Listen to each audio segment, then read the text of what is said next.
what did you know about Poland before you were being involved in a real pain? And were there any surprises after arriving in our country? When I arrived to make the movie, I knew next to nothing. And I was very, very not present in high school for history. And so I had a lot of shame about how little I knew. And I had never been curious. I didn't know, but I did have this, my association with it was perhaps dark, menacing, a little scary, cold. I don't know, nothing. But I wanted to do the movie because I want to go to new places and see new lands. And I saw that I was going to get to go to a concentration camp as part of the movie, not as the focus of it, but that would be part of it. So that was exciting. But I was very excited to be working with all the people. And then the script was great. And when I got here, the thrill was, oh my God, I love this country. I love Polish people, my crew. I don't know if they're all great because I barely saw people who were not in the movie. But our crew was basically, curated by this godmother of Polish film, Eva, and they are the best, and they also don't act like the best. Like they have confidence, you know you're in good hands, but it's a very grounded, warm, gentle, easy feeling crew that you know are really, really excellent and make some of the best movies. Mm-hmm. And so Poland, so beautiful. So like a fairy tale.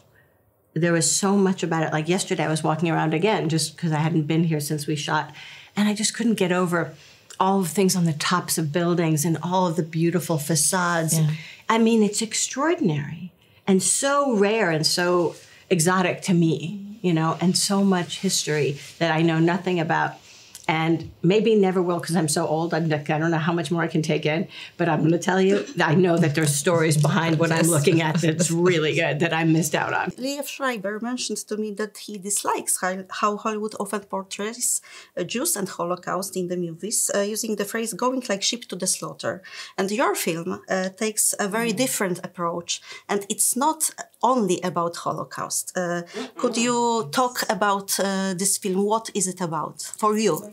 Well, it's first of all, for me, it's not about Holocaust. It's the Holocaust is just, mentioned because of the connections of the people's family past, all had this connection. And the tour is focused around that heritage tour. Of course. But this film is about, human beings and their pain. And, as Jen beautifully said before, but I hope she will repeat that because they are beautiful words, all of us have their own pains. And this is really talking about pains, our little personal pains, let's call it little. For us, they are big pains. And, with the connection of, let's say, the bigger pain of the world. Mm-hmm. So that's the film is about. And, as again, I can quote Jane that, you don't have to credit me. No, I won't think that you're stealing my stuff. No, you just go. Okay. Just own it. No, but this is, this is, and that is, that some people can, just, work with the pain. They can go on and they pretend, they hide. And for some people, like Benji in the film, it's too much. They cannot work it. So this is really, so that film is about that. It's not about Holocaust at all, It's one of the elements because of the tour and because of those people's history. Yes, but you say, because you said it much, much nicer. This woman is such a queen. The fact that she's so modest is ridiculous. That's true. No, okay, so how I feel is what Jesse is truly, I don't use this word lightly, he is a genius. And what he has done with this movie is set very human pain against a backdrop of historic and horrific atrocities.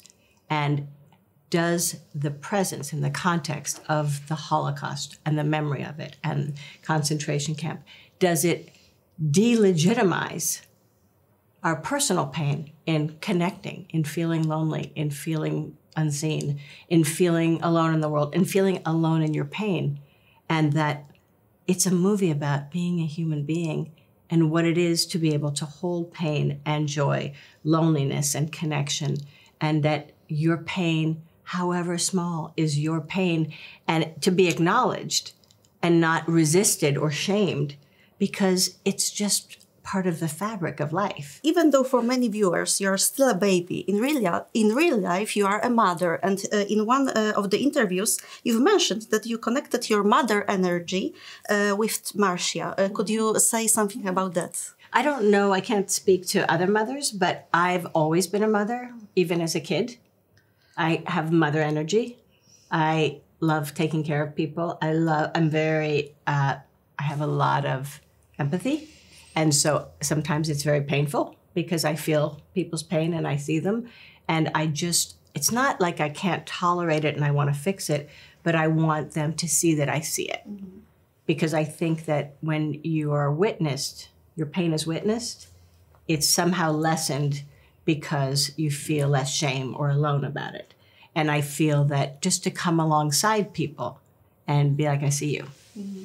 I see what's going on with you. And I understand it. I may not have the same pain as you, but I know that we are all doing the best we can. And sometimes life is painful.